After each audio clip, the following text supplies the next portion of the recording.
The time to defy the modern agenda is now. UI Media Network presents Frequency Wars, an explosive new series that examines contentious subject matter pursuing us beyond our five senses. This weekly series discovers the intricacies of imposing issues that challenge our daily existence and question humanity. Provocative and intriguing, we confront the issues and conflicts affecting us on a global scale. Manipulation, manpower, or others simply controlling your mentality. The commentary and guests will shift our paradigm and defy the status quo. Beyond Antarctica. That's where we're going today, Shannon. No fly zone, but we're going to fly there because we have Brad Olson, award-winning author, Antarctica explorer, and world traveler on our show. And we also have coming back George Lewis, who's not only an astrologer, but he has a few words to say about Antarctica and, of course, our big launch party coming up here soon, guys. So stay tuned and find out why we can't fly over Antarctica as of today. So see you in a sec.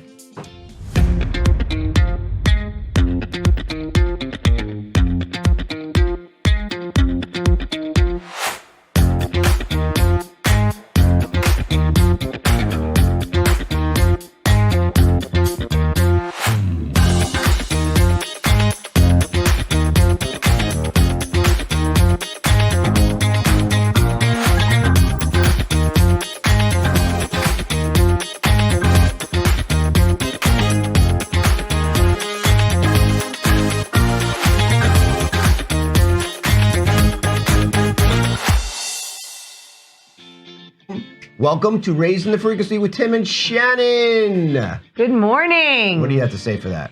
I have to say I'm just so sad. After 5 years, my headphones have finally broke. After 5 years, only one broke.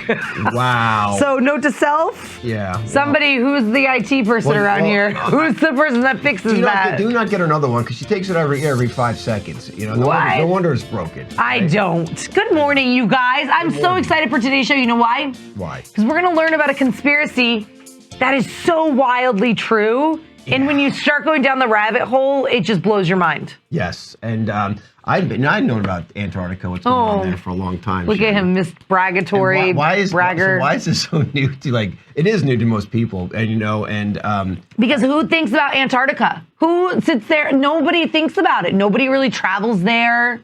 Right. I mean, have you ever went on a vacation there? No. I mean, it's very cold, and it's south of the place, so I'd say no. But at the same time, it is something that's remarkable. I would love to go there when you can't see right in front of your face. You go outside, you can't see right in front of your face. It's that dark. You know what I would think, though, that would happen? What? You'd go over in the ship, and you'd be abducted by an alien. What if that's where they go and they have all the humans go over on the ship and that they feed off you? You ever see... Or put you in that hole. You ever see that? What is that show? What that show was called? They're Out There. What was that show called? The X-Files? The X-Files. They had a movie on the X-Files where they showed about going to Antarctica and they found these frozen aliens and things like that. There's a lot. Listen, there's a lot of sci-fi that discuss what's really probably going on in reality. That's that's related to what they find. So before TikTok, you learned everything from sci-fi. Well, there's a reason why I was always attracted to science fiction. Like a lot of girls are not, by the way. They're more into the fantasy stuff. Yeah, it's like give me a hot vampire. Sign me up. Werewolf or something. Yeah. Somebody's gonna try to kill you or suck your blood. No, they protect you and love you and don't let anybody else kill you. Yeah, it's really unhealthy. Actually, that's the propaganda. Trauma bonding. That's the propaganda of the reptilians, which basically what they are, right? So it's just fascinating how Tom, you text every.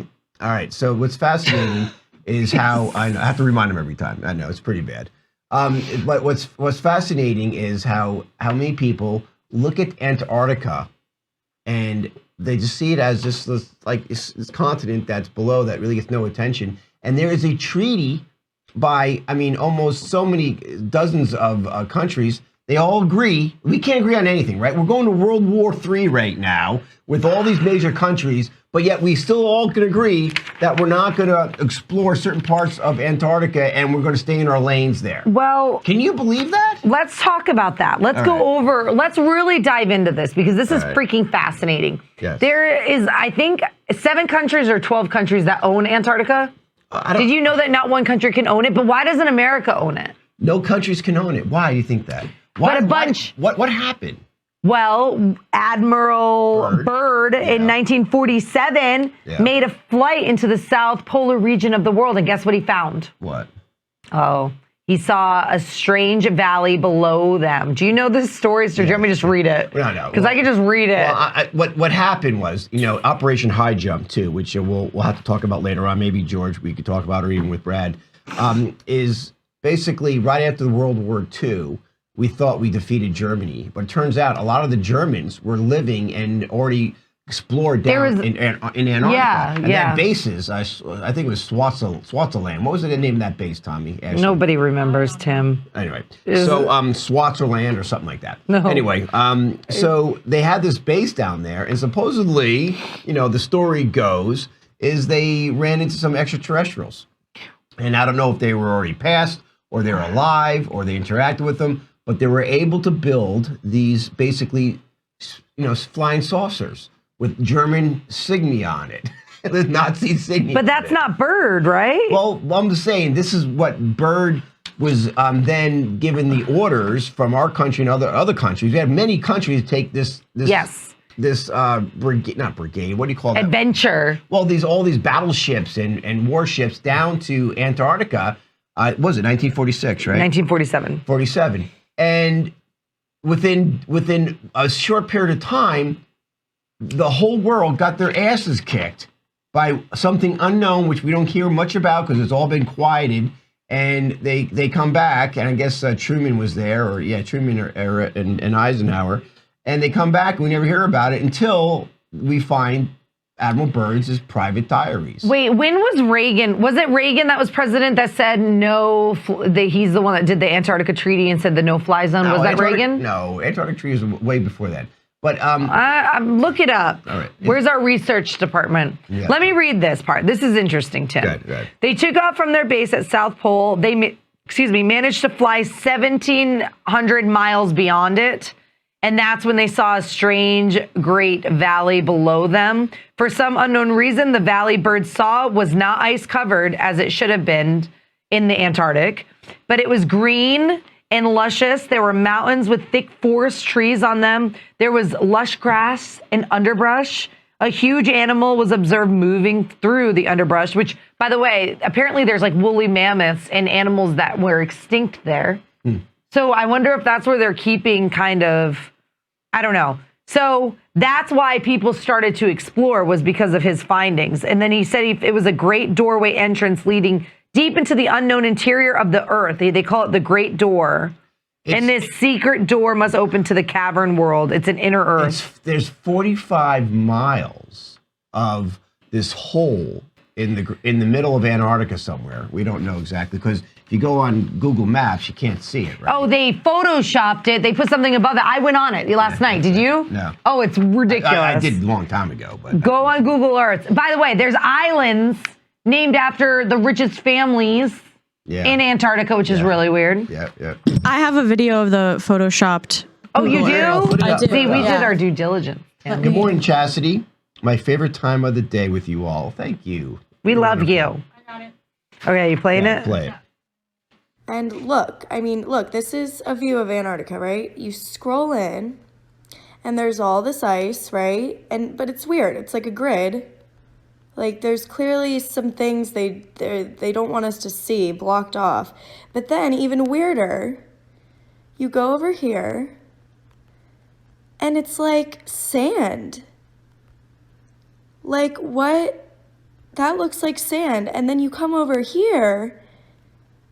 What is this? Look, there's tracks. Like, somebody was clearly, those are deliberately put there. Then you go up here, and there's one up there. And it's, look at that. Tracks, look at the tracks, and then you can't even see them anymore. Because, look, you zoom out, and it's like it was never there. It's not just fascinating. I mean, they show you dead bodies on Google Earth, yet Antarctica is covered up. They can parts show of you it. picking your nose from the sky, but you can't see what's going on. Tommy, doesn't that give you like some pause to realize that this is something that's very big and once again, we're in the dark about it. Yeah. Oh, for sure. You know, and what, you know, people talk about is, you know, is it the Ice Age? Are there things that were from, you know, the ancient human civilizations that, you know, ancient technologies that's out there? Is it thermal tunnels? Is it, like Admiral Byrd says, a, you know, center to a gateway, pretty much a gate doorway to the inner Earth, which is a whole new world? In Admiral Byrd's diaries, Shannon and Tommy and Ashley, did you know he talked about meeting an extraterrestrial race of people there? Yes. And of these shiny cities and these cities of down below. So what? I would like to see this diary. Do we have it? Oh, it's out. It's out there. Yeah. It's blacklisted, is what that diary is. And you know, and if you try to look up Admiral Byrd, this is what you'll see online. Everybody, if you try to look up what Admiral Byrd is, that he is just an Antarctic explorer, and he traveled from one coast to the other, and he claims to be the first person. And that's all they say. That's all it is he's just an explorer, works for the U.S. government. That's it. And a lot of this flat earthers believe that because Admiral Byrd said on air, and you should find that video of him saying that there's a bunch of lands beyond Antarctica that's green and lush. I think he was referring to what's down in that hole. Right. But can we talk about that explorer that went there? I forgot his name was Spartan something. Do you know who I'm talking about? No. And he said, and this is wild because I was researching yesterday. And so the History Channel had this show, which, you know, you can't really believe everything from the History Channel. The History Channel is called, it's like the Hitler Channel. Yeah, but you still get a lot. You know what I mean? You can still take it with a grain of salt and research further. Anyway, there was this man who literally blacked out his face and changed his voice so he would be unrecognizable. And he said that he found, and he's like this well-known person apparently that was in the Navy. Anyway, he found this building that looked like it was like made of like rock or stone, but he just pushed open the door with like 2 fingers and it opened, and inside of it, it looked like it was illuminated, and he didn't know where the lights were coming from. It was green, and there were hieroglyphics that he's never seen before, and they had a picture of it, of all the different hieroglyphics. And I'm watching this, and my baby, who's 1.5, goes, no, off. Did I tell you this? No. She was like, off, like shut off the TV, and she was freaked out. She was like, no. So I just shut it off, and I was like, okay. Shannon taking directives from her infant child. Because, you know, they're connected to the spiritual world more than we are. I agree. So what if there's something real to, what if that is some place that's the Nephilim or the spiritual warfare or the extraterrestrials, whatever, that's their meeting place, that's their land, and that's why we can't explore it. And Isla knows because, you know, she just came from there or something. I don't know. I'll tell you, what bothers me the most. She was creeped out. Well, rightfully so, probably. What bothers me the most is I don't like being in the dark about things. I don't like being lied to. That's when people say you got to read only this book or read that book. You can't read anything else. We have been given just this little pieces of reality to follow up on our history, and history's so easily edited as we're seeing now that you can change. Well, they burn books, yeah. So it's like this whole Antarctica conspiracy, which is a real conspiracy. It's like, why would we not explore this on every detail we possibly could to find the truth? Because it could relate back to perhaps a real history that we're being lied to. And maybe they're allowing just certain things, like whether it's just the Bible or the Vedas or whatever it may be, and they're taking out all this other information that we should know of our larger reality here to make better decisions of who we truly are and where we came from. That's why, you know, I can't take anything on you know, firsthand or just reading a book about anything. I don't know what book it is, and take it for the gospel, because there's so much information out there that we're not being informed of. I think that's why you have an intuition. Don't you agree? Well, If something feels right and it like is in there and you just know it to be true and you're on the same vibration as that. But how many times your emotional intuition has been wrong or off? I mean, I hear a lot of times, I mean, with myself as well. Oh, I thought that was true, but it turned out not to be true. Well, you know, whatever it may be. And so we're always gathering information. I just don't like the lies and the worldwide conspiracies that's going on. And speaking of lies and believing in people, right? Have you heard about the Dalai Lama having this little kid suck his tongue? Yeah, I sent it to you yesterday, you little stinker. All right, that video, I have it. It's importing real slow, but it should be ready by the end of the segment. What is disturbing about that is he gets this young boy on stage, and he's 87 years old, and this is what's weird. This happened back in February, Why are they releasing it now? Why? Maybe because they're trying to discredit him. No, they're trying to get something new in because of this war with China. There's something happening, I'm telling you. China. That is my intuition. Something is happening. China hates the Dalai Lama. He was with Tibet. Right. They don't like. Right. I mean, China is Yes. to destroy him. Probably. Maybe that may be it. Did you guys see recently? New reports came out. Speaking about war. That the statistics of the deaths of the Russian casualties has apparently been fabricated.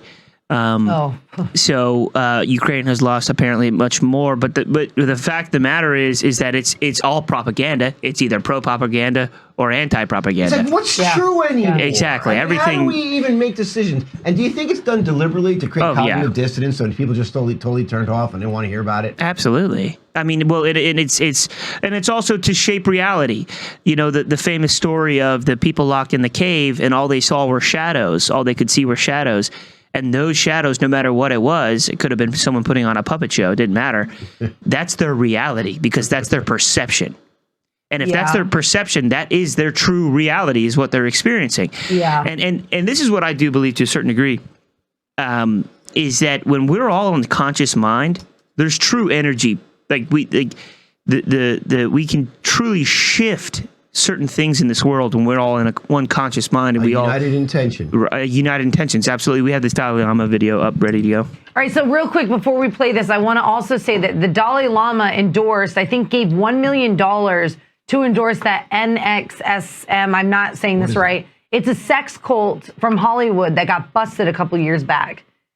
They were like taking these sex trafficking ring. What they did is terrible. Look it up. It's crazy. But he endorsed it, gave $1 million, and now he's saying this. And I believe he's caught because he's losing his effing mind because he's so old.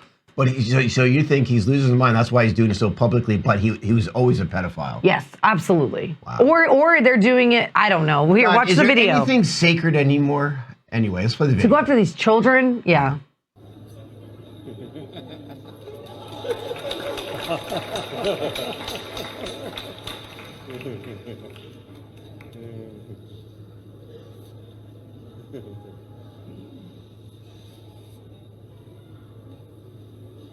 And son, my tongue.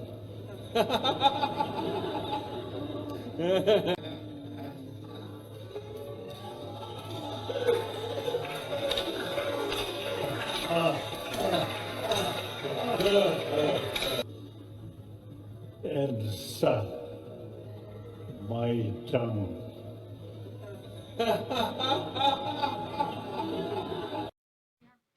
Okay, that's just freaking disgusting. That is disgusting. And why are we not pissed off about this? Why is this guy not behind bars? That's a pedophile if I've ever seen one. But you see, this is my whole point. That this level of deception and lies is so orchestrated that here the Dalai Lama is praised for who knows how many decades, right? And there's a great movies about him. So we idolize these people. The same thing we do as Hollywood. Same thing you do to priests and pastors. You idolize them. We idolize them. We give our power over to them. And then you have Antarctica, where we have been given lies about Antarctica from day one. It's like, how can we believe anything that we see on the media and television anymore? How can you believe anything that you read? It's like that whole, it's legit everything. That's why I'm saying your intuition matters. Yeah. Don't you agree? Yeah. You have to see, it's faith. It's like, I don't know what's going to set us free, but this is wild. And the more that we're learning, the more we're seeing the indoctrination that has happened to every single one of us. I don't think anybody's really cut the ties of complete indoctrination. I really don't. No, most people don't want to have that. They just want to go right through that. Stan Cooper says that's sickening. It is sickening. It's sickening. But it's worse than anything because here this person is trying to teach people about our spiritualness. And then their behavior is doing this, And I talk about what that does to a little child or any human. Their inner self, right? Their God-given spirituality that's inside of them. They run away from God. Exactly. They run away from God. Exactly. It's like churches. You associate churches with, this legalism and dogma, right? Yeah. Where you miss out on perhaps having the experience of the Holy Spirit, right? Yes. You know what absolutely. I mean? Yes. It's just. I'm just so upset. Say it louder for the people in the back, please. Oh, yeah. All right. Who's coming in? Hey, we got George Lewis here. We have another minute, though. We have George Lewis coming in a little bit.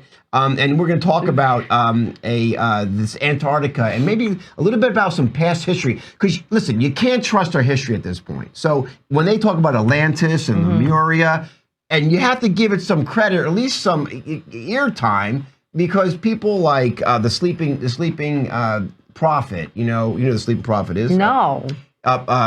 Up there in Virginia, he has what's the name of the place up there? The Enlightenment Rich Center. Ashley, Tommy, the sleeping prophet. You know what I'm talking about. I'm not too sure. God, I lost his name here, but We don't know what you're talking about. Edgar Casey. He talks about Atlantis. He talks about our real history that's been shut down on a worldwide conspiracy level. Something is influencing us and not letting us get information. And it's not the presidents of the United States or Google only or Facebook. It is such something much bigger than that, I have to conclude, because this is way too much of keeping this level of information too secret, especially what's happening in Antarctica. So Tia says, "Dear Lord, do we have flat Earth crazies on today again?" No, we don't. Well, We're talking about Antarctica. Well, I hope so. We have flat Earth. I like the flat Earth crazy folks. At least they're open-minded thinkers, and they go outside the box. Are they right though, or are they just going with what the other truthers are saying, or their people? I think that they're open-minded when they may be wrong, but at least they're challenging the status quo and getting outside the box like most people do. So you're lying to yourself, and then that's cool and something to be like. See, now what you're saying is to go into the delusion of the world. The men that think that they're women, you want us to go into the delusion that they're women. No. I do not consent. We got to go to break. Listen, Kathy, hold on. Before you do, Kathy Cooper says, Brad says, Tim, calm down and have a Bud Light. Yep, okay. There you go. Another one we'll have to bring back. Guys, when we come back, we got George Lewis joining us, and we're going to get really deep into what's going on in Antarctica and talk about what fun we're going to have coming up in the next 3 weeks, guys. Yes, at our launch party. So stay tuned. More to come.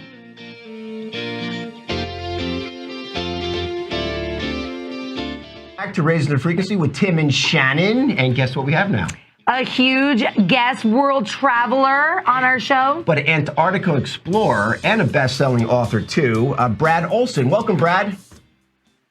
Hey, guys. Nice to be on Raising the Frequency. All right. Thanks. We're excited that you're here because we know nothing. We think we know a little something, but you actually explored Antarctica. Can you get into the backstory on why you even did that in the first place? Yeah, well, as a world explorer, I had to round out and make it to all 7 continents, which I did when I reached Antarctica a little over 4 years ago.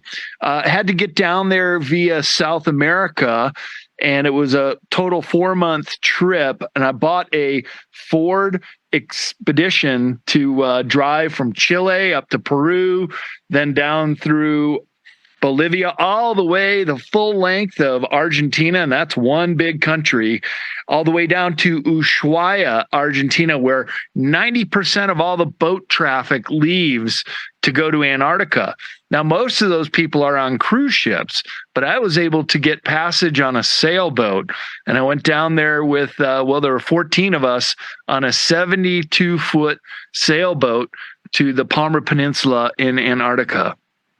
Wow. So tell us about that trip, because to my understanding, it's not so easy just to get to Antarctica. I mean, there's a financial barrier, number one, and number two, there's this treaty with the world that you can only explore so much of it. So get into like how you got there, and then we'll get into what you discovered when you got there.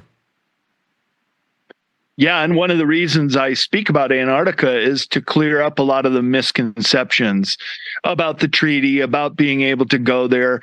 There are some people who have never even been there that say, oh, you can't go. Well, you can go, and if you wanted, I could pull up pictures on my iPhone and show you pictures of me standing on the continent. So yeah, we're going to be showing those pictures here while you're talking. Yeah, and to dispel the whole flat Earth myth, I think it's God. I was going to ask you if you were a flat earther, but good to know that in advance. Okay, keep going. Otherwise, what was Christopher Columbus afraid of? Just falling off the edge of the world or his screw? Yeah, no, that didn't happen. We we got there. And it is a landmass. It's quite beautiful in a stark kind of way. So one of the first things I discovered going over is the seas are very rough between South America, southern tip, and the northern tip of the Palmer Peninsula. It's called the Drake Passage, and it is one of the roughest seas of the world. So we were in swells that were about 50 feet high. I'm not kidding. About as tall as a 3-story building. And I got terribly seasick. So did most of the people on the ship. Holy cow. Oh, it was awful. It was one of the hardest trips I've ever taken. And when I did feel better, we were asked to be on lookout for icebergs. And that was the first thing we saw, just these massive chunks that came off of the ice shelves. And as we know, most icebergs are mostly below water. So it just tells you how big they were. And so I'm up on the deck when I finally felt good to be on watch, and I'm just seeing these swells, and I'm thinking, oh, we are so screwed. But the boat just rose right up, and then we're like, oh, wow, look out, there's an albatross flying way over there. So, yeah, it was just that kind of thing for 92 hours until we got to the first island off of the Palmer Peninsula. It was called King George Island, and the ship was a Polish vessel. It came from Gdansk, Poland, called the Chief One, and 11 people on our crew and passengers were from Poland and 3 Americans. So the first place we went to was a Polish base called Arktowski. And boy, I can't tell you how good it felt to take the dinghy over and step on terra firma and have a warm meal with the crew and take a shower. And it was the one on the internet too. And gave a Facebook post to let everybody know we arrived safely. Well, I mean, that alone, the trip in itself was a journey in the process of getting there, and probably one of the reasons why many people don't go to Antarctica for that barrier right there. But what's fascinating when you got there, and following your story, and I know I've spoken to you in the past. However, what I find just so fascinating is that there's these islands there that, no one talks about, you never hear about. We can't even find out. I researched the crap out of these islands that he's talking about, so I hope that you can give us some information because I can't find it online. The Rothschild Island, the Rockefeller Island. Why don't you share your experience with that? Well, here's my National Geographic map, and maybe it's just easier to just show it here because there's the Palmer Peninsula. This is where I went. You can see South America at the very top there. Right. And so we sailed across the Drake Passage. Wow. And so some of these islands have the very unusual name of Omicron Island and Delta Island after the Greek alphabet. And I went to some of those. Rothschild Island's actually down here a little bit. We did not get that far, but we got within 1 degree of the Antarctic Circle, which is significant because then you're really down there, and that's really where more of the landmass comes into form. But we stepped ashore on the Palmer Peninsula, as well as a dozen islands or so, and one of them was called Deception Island, and it's named because there's one opening into a active caldera volcano, and in that one opening called Neptune's Bellows, named by the early whalers and sealers, there's an underwater rock just a meter below that has sunk many a ship. So you had to be on top of your game to get through that passage and then into Deception Island, which, by the way, has a lot of UFO sightings. It's a very deep caldera underneath, and the last time that volcano went off, it wiped out quite a few research stations, as well as this old whaling village that we got to walk through.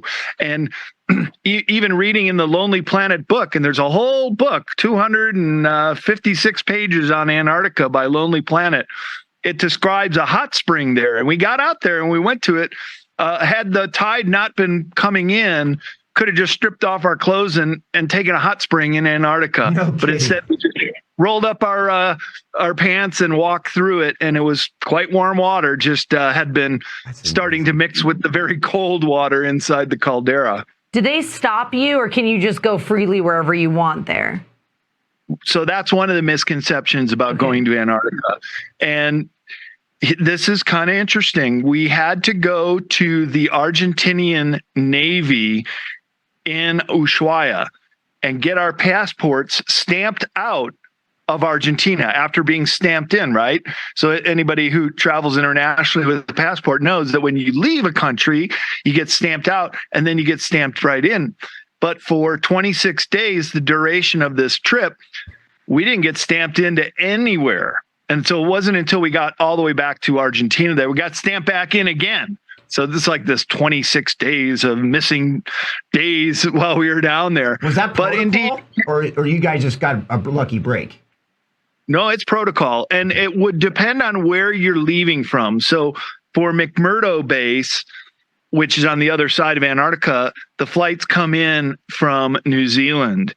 And just the same way, if you're going to the New Schwabenland area claimed by the Germans before World War II, the demarcation point is South Africa. So you'd get stamped out of those countries and presumably would not get stamped back in until you arrived back South Africa or New Zealand. So you're saying that, Brad, you were able to go freely where you wanted to once you got stamped in, right? So that was the protocol with our passports. Okay. But then the other protocol was we all had to go to the Argentinian Navy base in Ushuaia. Why? And our captain, well, because our captain submitted our itinerary where we're going. So you had to tell them where you were going, and that gets approved, and then you're able to go explore. That's right. And then we're off, and we gave them an approximate date. We'll be back, but nothing's really set in stone because you don't know if you're going to get delayed because of weather or you want to stay at another location longer. But basically, and this is one of the misconceptions I'd like to clear up, is that we had free reign of doing whatever we wanted. We could drop the dinghy in and go ashore and visit a penguin colony. We could go off and watch whales. We can go explore an island if we wanted to. There was no one there watching over us. No one could tell. Only one time did we see what looked like a Navy vessel traveling several miles away. So you watching could go your every move, probably, just to make sure. No, I don't think they're watching us, really. It's too big. Well, it's too vast of an area, really. I know, and I get that. And as long as I know the itinerary, I guess there's places on there where you could explore. However, let's talk about this 45-mile no-fly zone, which is, I know you probably didn't have a chance to get to that far, but let's talk about what you know about that, because this is what Admiral Byrd and the rest have talked about, that they think it's the entrance to the inside Earth here. And what's your real life knowledge, what you heard about the no-fly zone and there being a 45-mile hole in Antarctica? Well, yeah, and this is where it gets good, and this is the essence of my talk called "The Hidden Anomalies of Antarctica," and I also write about it in my book Beyond Esoteric: Escaping Prison Planet.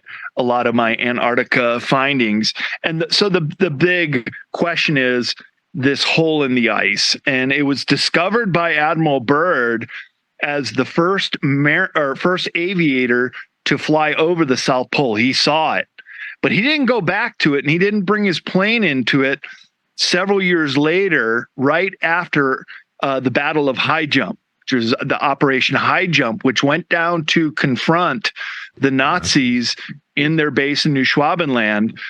And they lost routinely in one day. And that's when the Armada was ordered to leave 2 months into the 6-month expedition, but not before Admiral Byrd was dispatched to fly back with only his radio man. And that's when they went back to the giant hole in the ice, which is just 1 degree away from the South Pole. And it was so big, he knew he could take his plane down into it. And that's when, according to his diary, he went in and saw this inner Earth landscape, which is just in many ways beyond belief. But when you consider that Antarctica is the most volcanically active continent in the world, 91 known volcanoes, and I described Deception Island being one of those 91. So you have the propensity for large under ice domes to exist. And I think that's what could have supported this life that he said he saw down there. So Brad, what's fascinating about this, and Shannon, tell me what you think, and I know you have a million questions from this. I'm writing everything down, Brad. This is so good. Yeah. So Brad, this you did confirm there's this 45-mile no-fly zone area. You can't just fly over that if you've got a plane, right? No, you can't. So if you were going to fly into the Amundsen Scott South Pole Station, you have to come from a direction that would not fly over the no-fly. I didn't go to why? Why? Why? They say it's for your safety, I'm sure, right? No, yeah, but why? That, I want to know Brad's take on why. That's just, to me, that's wrong, but I want to know why. Okay, so you guys have heard of the NSA. Till the 1980s, they were called the No Such Agency because they would never admit that they existed. Well, the NSA was set up and tasked to deal with anything extraterrestrial related. And this is one of those locations. So if you were to go on Google Earth and try to find this giant gaping hole near the South Pole, you would not find it. And they actually do a real sloppy job of just putting a Photoshop layer over it, just a big white rectangle, right? Because I've looked many, many times and they won't reveal that. But they will reveal other things which are interesting.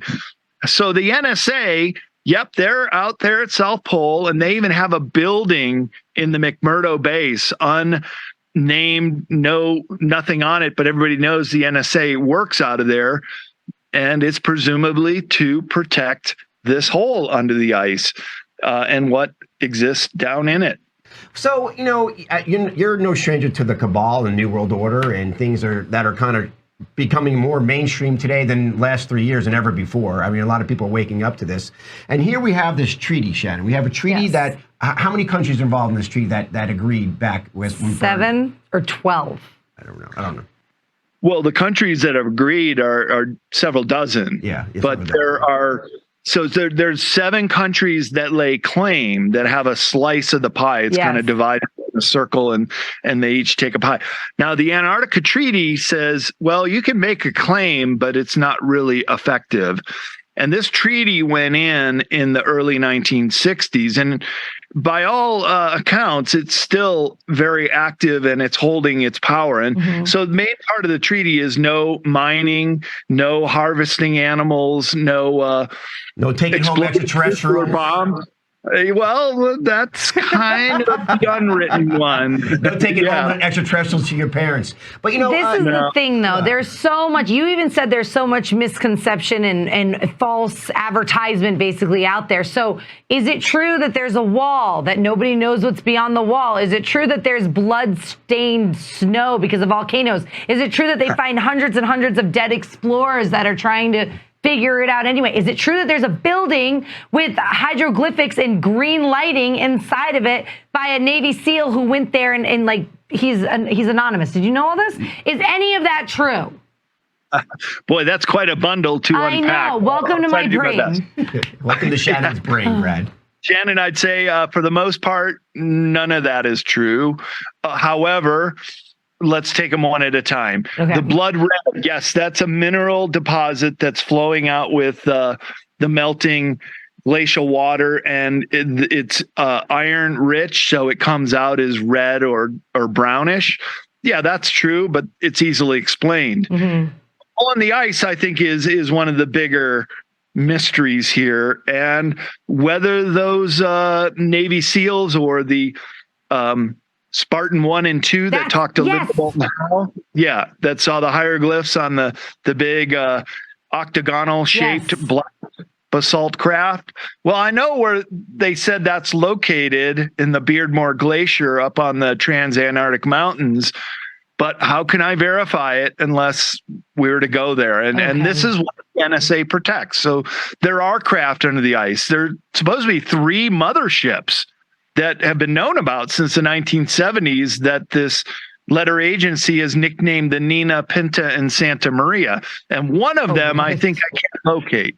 So, interesting enough, because you saw it during when Trump become president around that time, Al Gore and a handful of other folks flew off to Antarctica for whatever reason. But well, what's the reason? Time out. You can't drop a bomb like that. I'll let him report to it. But however, they're supposedly, and this is going to come to your belief and research. I know you're not there and you're a 5th century guy and you can't prove anything till you see it for yourself. However, supposedly there is either some type of extraterrestrial life there, whether it's reptilian life or whatever it may be, that the Nazis been working with since they were in power, and still are potentially, and still perhaps this ET agenda is controlling, manipulating the world, especially when you have world leaders flying out there during this period of time. Give me your insight on that. Yeah, so in 2016, it was John Kerry that went down to Antarctica. John Kerry. Okay. Yeah, and he was the Secretary of State. He was the only Secretary of State that ever went to Antarctica as a climate champion. But he was there during election day. You'd think he'd be stumping for his candidate on the campaign trail, but no, he's down in Antarctica, flies into McMurdo with a big hubbub. Here's a Secretary of State coming to visit us. He went missing for several days. Nobody still knows where he went. So the presumption is that these world leaders, this cabal, that they have a base, several perhaps, down under the ice in Antarctica, and it could be that they're working with a malevolent ET race, a reptilian race, who, according to some of the information about New Schwabenland, the Nazi base that went in down there, and there's two of them. There's base 211, and that's what Admiral Byrd and Operation High Jump were going to confront when that battle went hot. And I could explain what happened in Operation High Jump and the Battle of High Jump in a sec. But then there's also the New Berlin base, and that's at another location. And I've identified where that is. It's called Beaver Lake. And that was a donated base, according to many of the annals of why the Nazis were going down there. So malevolent ETs, this reptilian race, gave them an underground base, said, here you go, have at it. And whether it was that malevolent reptilian race that confronted the Armada during Operation High Jump, in the Battle of High Jump. So the way that went down was not just America, but all our allies went down there in 1946. And they had assembled right off the coast of New Schwabenland. So this is directly below South Africa, this big round hump. And I've even put it on my map. If you can see that round red area. Yes. Yep. And so there happens to be a base there called the Conan Base.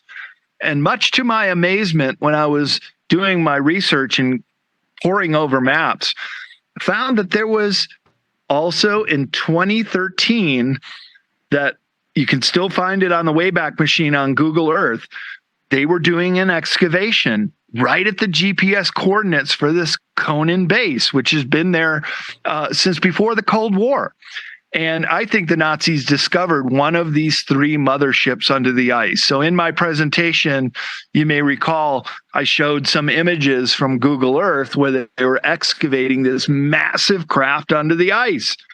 And I love it when I can get connecting data points, because the Farsight Institute with remote viewers used this as a target. And they went down there and they said, yeah, absolutely. There's some massive machine. It's not functioning anymore, but it had been for very tall beings that lived on this craft for a period of time, and it crashed in Antarctica, and there it is.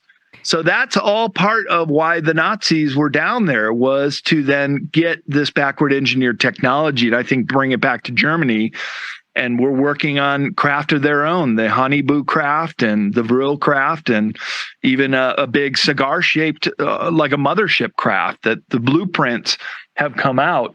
And I'm working on this in my 11th book. I'm going to reveal a lot of this. But I want to break that down a little bit, because you said really tall people. We now are knowing that giants once walked the earth. Nephilim, that's where my brain went, honestly, but I didn't want to throw anybody off just yet. Because you're saying it's a crash. What if it was never a crash? That's just what they're protecting, because they are really owners of the entire world, and it's literally spiritual warfare that's happening. So it is the Nephilim, the evil that is from there, instead of coming from another planet, so to speak. Well, you got it right on the head there, Shannon. Okay. There you go. Good job. What do you get? It's pretty impressive. I would take that as a big compliment. Okay, Coming from Brad. We got a prize for her somewhere, don't we? Go ahead, Brad. What are you going to say? Give her a little trophy, right? Well, yeah, I mean, so this is it. I mean, if you wanted to hide anywhere on this planet and perhaps operate in a base, there's no better place than under the ice in Antarctica or the deepest depths of the ocean. It's the one place that no satellite can spy on you and where you could be left alone. And so it's presumed that these massive craft had been the fallen angels, the Anunnaki, the hybrid of the Nephilim, and here they have existed to this modern day. You know, and now there's a lot. Go ahead. Now there's a lot. What? Well, I was just going to say, with Dr. Michael Sala, he works with a lot of whistleblowers too. A colleague of mine. We just did an interview a week ago, but we're talking about some of these giants that are now waking up. That they had been in a stasis. Yeah. And so they're coming back to life. They're waiting for their time, which is Revelation. The book of Revelation is happening. so got it, Shannon. I mean, we could take this whole ET to another story, but what I like to talk about is some of the people who are involved with this extraterrestrials, not just the Nazis, but the cabals, you know, and from the Rothschilds, the Rockefellers. It seems like not only they got islands named after themselves there, but it seems like through the NSA, which is also we could tie the NSA, the CIA, all these three-letter organizations to an almost extraterrestrial influence and control mechanism, protecting what they don't want us to see. So these same Kabbalists, do you agree, the same Kabbalists that we're seeing now that are pushing these deadly vaccines or pushing the CBDC banking system or run the international banks, who are involved in all this destruction going on in the population and depopulation process around the world, and who are uprising all these countries as we speak, are these the same people who are interacting and perhaps controlling or being controlled by this extraterrestrial agenda that may be located, you've been researching, in Antarctica and perhaps other places? I can't even be certain that they are human. Perhaps they're a hybrid. Perhaps they are an ET race. And this really goes to the point of who really controls planet Earth. Yeah. And I think we can make a case that some of those orders are coming from Antarctica. Remember about a year ago, what was it? Charles Schwab and Christine Lagarde from the European Central Bank were dispatched down to none other than Rothschild Island. So there's one of the bases, and several. What was that? Talk about that for a minute, because most people never even heard about that. No, I had no idea until you said it. Yeah. Well, so there was reports that those two, as well as some other major banker type figures, were dispatched to come down to Antarctica. And by all accounts, they made that trip. What transpired, I can't say, but isn't it interesting that they were told to go to none other than Rothschild Island? And I'm looking for it on my map. What do they all mean? They all meet anyway. The New World Order. You know what I mean? They're all meeting in front of our faces anyway. So of course they're going to do it in Antarctica at this island. But what's fascinating, as he's looking for the map there, what's fascinating... There's got to be something to symbolism with this. Sorry, my brain is just going. Don't you think? Yes, but what's fascinating, Shannon, is that this cabal, this New World Order, this desperate move to move the banking in, the digital control, to depopulate, is all being orchestrated for decades now, right? And also, you could almost look at the head of the snake is not a Rothschild. The head of the snake is an extraterrestrial. And the head of the snake is higher level beings, almost in a biblical way, as they speak about like Lucifer. Demonic, spiritual warfare. But point is, that may be more of a Christian perspective, maybe more of a black and white perspective, something that's very gray. But the gray part of what he's experiencing... Are the aliens that you're grays, thinking? And they are called grays too, right? But what he's explaining is how that this is being orchestrated perhaps by an extraterrestrial entities. But go ahead, Brad, as you were going to show us that picture. Well, you're onto something there, Tim, and I would say you're probably on the right track.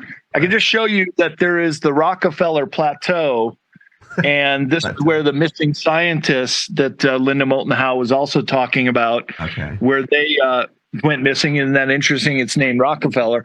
Still looking for Rothschild Island, but it is, because I asked Dr. Michael Sala, I said, well, I'm going down to the Palmer Peninsula, And he said Rothschild Island's right around here, but I'm not seeing it on this Nat Geo map, which, by the way, was pre-Cold War. And also what I found was the Germans never left. Right. They may have supposedly lost World War II, but pre-Cold War ending, they still had bases down there. They were still operating.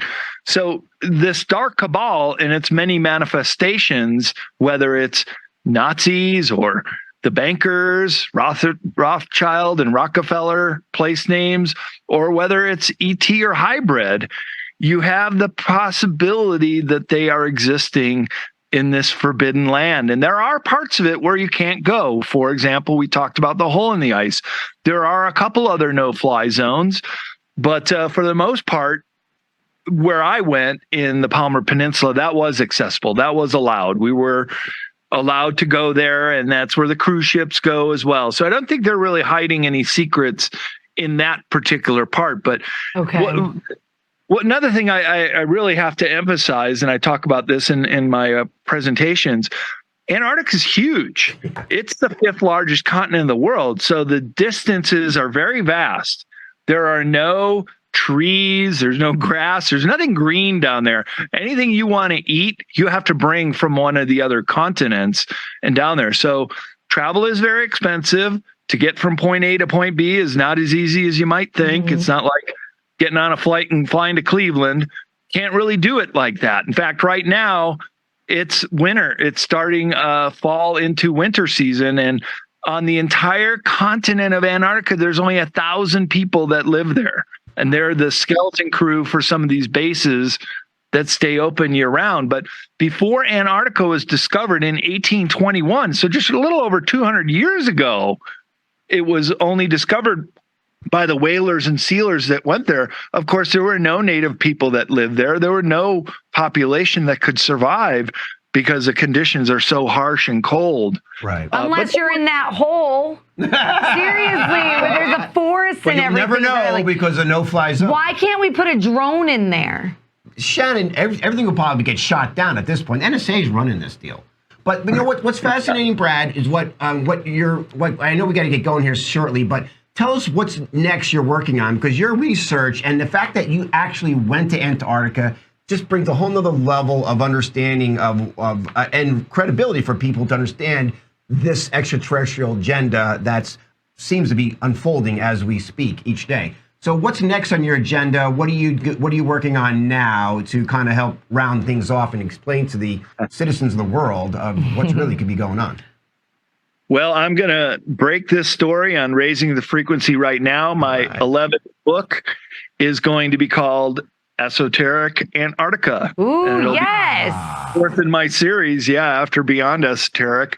And so give me about 2 years to complete that book. If we have 2 years. But if you guys found what I talked about, we discussed on the show today interesting, then you'll find this book really interesting because it'll go into much greater detail on all these subjects. Oh, fascinating. And what you're doing is fascinating. And people want to follow you. Of course, they go on Amazon to find all your books. But what's the best way for them to get in contact with you?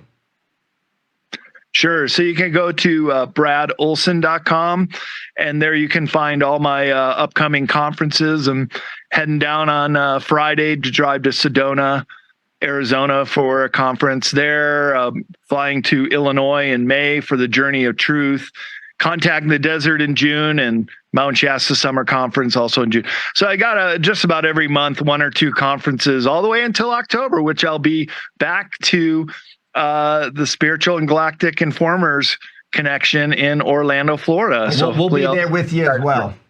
All right, we'll do another interview and maybe Brad. some new information will come to light. Brad, thank you so much. Yes, thank you so much. Hey, my pleasure, guys. Great to see you both and to be on the show. Thanks for having me on. All right, until next time. Guys, when we get back. The wrap-up, right? Yes. The wrap-up. We learned so much together. Let's talk about it, and we'll go over comments. Don't go anywhere. We'll be right back. See you then. Hey guys, I'm Shannon. And I'm Tim. And we're here to invite you to our Raising the Frequency with Tim and Shannon's launch party May 4th. That's right, folks. Celebrity guests and a live auction. And don't forget live music, heavy hors d'oeuvres, and spirits to be had. We are holding this celebration at Up on the Roof, the highest rooftop in downtown Alpharetta, Georgia. Seriously, a beautiful venue. Guys, you'll have the chance to meet our celebrity guests like Dr. Brian Artist, Dr. Christiane Northrup, we got George Lewis, Danny Brinkley, and many more. As well as meeting and networking with like-minded people. And all you have to do is sign up for the annual membership at UI Media Network. There's a limit to how many can come, so make sure you go and RSVP now. You're not going to want to miss this party of the century. See you up on the roof. And may the 4th be with you. Holy freaking cow, people. Wow, huh? What did you think? My mind is blown. Can I just say something real quick? The islands that he said, the Omicron island, remember they named COVID after that? And when you really look up what Omicron Delta. means. Yeah, do you remember what Omicron Delta means? variant. Guys, what's the trans thing? You used to watch the cartoon, I guarantee, when you were a kid. Omicron. Transformers. What does that mean, Omicron? Wasn't he the evil one? It's just like we're like the mouse, and these guys are the cats. They're just playing with us. They gaslight us every day. There's something with symbolism, and it always talks about symbolism will be their downfall. There's something they like to tell us what they're going to do before they do it. Well, I feel like number one. I feel like they have to with the laws of the universe. They have to get people to consent and. I don't consent. And somehow can like show that what they're doing. Honestly, listen. Yeah. I don't know if that's true. Supposedly, the Anunnaki genetically modified us 250,000 years ago, and that's our God that we've been praying to unknowingly, right? And what? And so this is new news to me. Well, when we talk about the Sumerian scrolls in the Book of Enoch, it'll make more sense. They talk about the Anunnaki there. The Sumerian scrolls does, yeah. Let's have a show on it. And the Sumerian scrolls are 6,000 years before the Bible. Let's have a show on it. In fact, Bible and everything else, all the things came from the Sumerian scrolls. That's where everything originated from. You've just been lied to and misled. I mean, that will come out in time too, as well, I believe. But my point is, Brad really hit it out of the park. Come on, the Rothschild Island, the Rockefeller Plateau. I mean, hello, you can't get any more obvious than that. No fly zone, you get shot down. This is for real. You can't make this stuff up. This is freaking wild. I interviewed Brad a year ago over at this place, right? That's where I met him, and we're also releasing new content. I think it's ready, isn't it, Ashley? Ready or almost ready? Our exclusive content with the alien ET agenda. The first cut has been done, but it's not. Okay, so it should be ready soon. We'll be putting on exclusive content. You'll have a chance to see Brad, our first interview, and everything else, and so many other people. But this stuff has been going on for a long time. Like I said, since the beginning of time. Well, I'm saying, 30 years ago when I was really researching extraterrestrials, they're just finally now getting headway of being mainstream again. Even the mainstream talking about it because they know this stuff's coming. Disclosure is coming, right? It's all happening. But what do you think about the mother ships that he talked about? Did you notice that they called it the Nina, the Pinta, the Maria, and that's what they found America with? Yeah, what do you think that has to do with? I don't know. That's wild. Well, I don't know. I think I feel like we should read into that. But the mother ship. So think about. Remember that you watch the news about the mother. There's a mother ship out there, Nibiru, whatever they're calling it. I mean, things are gearing up, aren't they? Well, George. Our first guest, by the way, if you guys haven't already, go to uimedianetwork.org and download our show to watch all of our shows and Frequency Wars and everything to come. But he was talking about that. Yes. About the awakening. Yes. He was basically saying that we're in a different, what did he say? 2016 something happened? Is that the certain thing that's you're talking when about? John Kerry went down. I thought it was... That's weird. What do you think happened to John Kerry? Do you think he got a new face? The reptilian overlords are running them. Listen, you ever see that movie They Live, Tommy, Ashley, Shannon? Why would you go to freaking Antarctica on election day? Because if you're part reptilian or hybrid, then that's who your overlords are. You go there, Do you see that movie They Live, how you find out that all these people in these power positions and in leadership are actually reptilian aliens underneath the mask of a human being? Yeah. You ever see that show, They Live? Okay, this is your homework, Shannon McVeigh. Okay. You watch They Live. I got excited about the party that I'll read in a minute. You watch They Live. It's a cheesy movie back in the 80s. They Live, got it. Rodney Piper played in it, but it was really a great philosophy. But I'll tell you, to me, it ties everything together right now. And I think when we explore what's going on in Antarctica and the extraterrestrial agenda, I get more excited waking up every day and coming to work and doing things than ever before. Yes. I can't even have normal what? conversations with people unless I bring these No, topics. amen. I can't talk to anybody. No, but this is the thing. The book of Esther says, perhaps you were born for such a time as this. And I always think about that, especially with our show. But I want to talk to you. Nina said, I can't wait for the party. Oh, yeah. Tia said, came skeptical, leaving a little more informed. Good job, family. Lori said, me too, Nina. It's going to be so much fun. I'm not a dressy girl either, but I went out and bought a really cute dress. I'm so excited. Can we talk about that? Yeah. For the remaining time? Yes, because I'm looking forward to seeing everybody in their dressed up and looking their finest and just sharing our 5-year anniversary. You know, we've been on the air for 5 years. Yeah.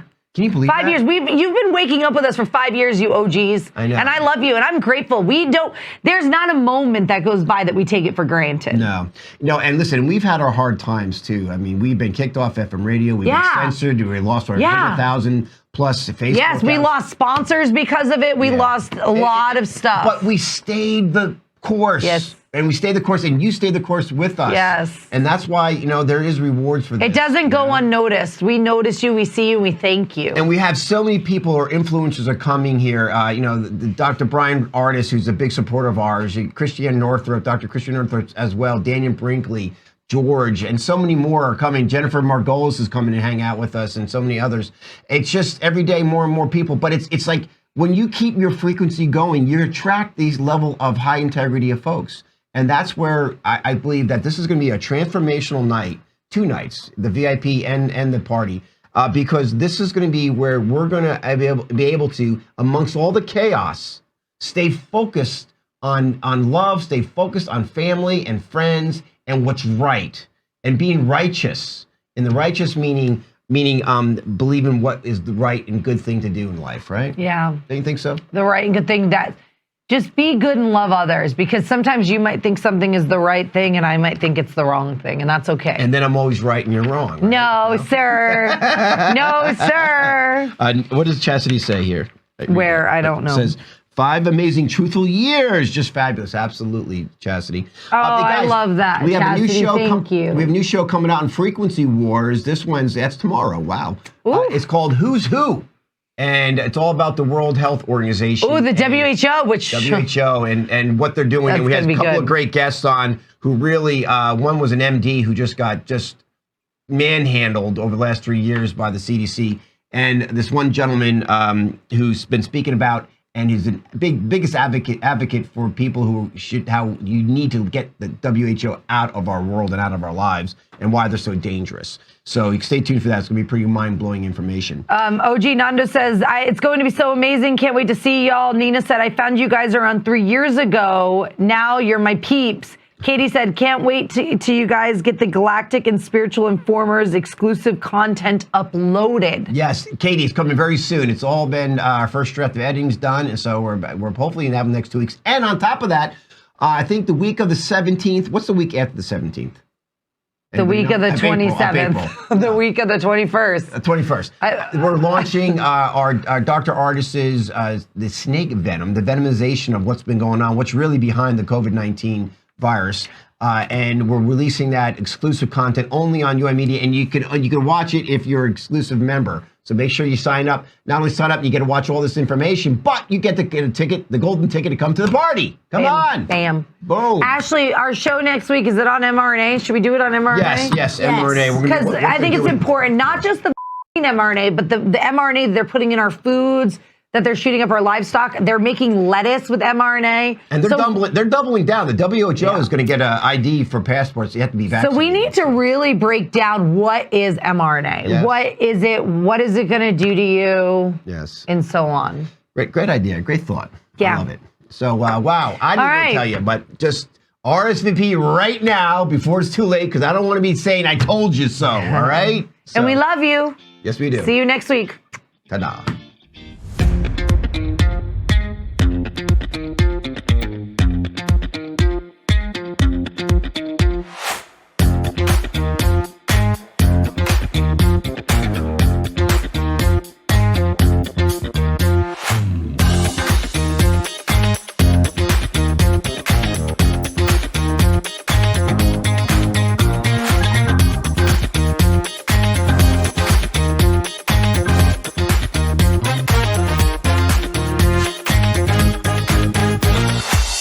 The UI Media Network and its associates take no responsibility for the opinions and statements made by the talk show hosts or their guests.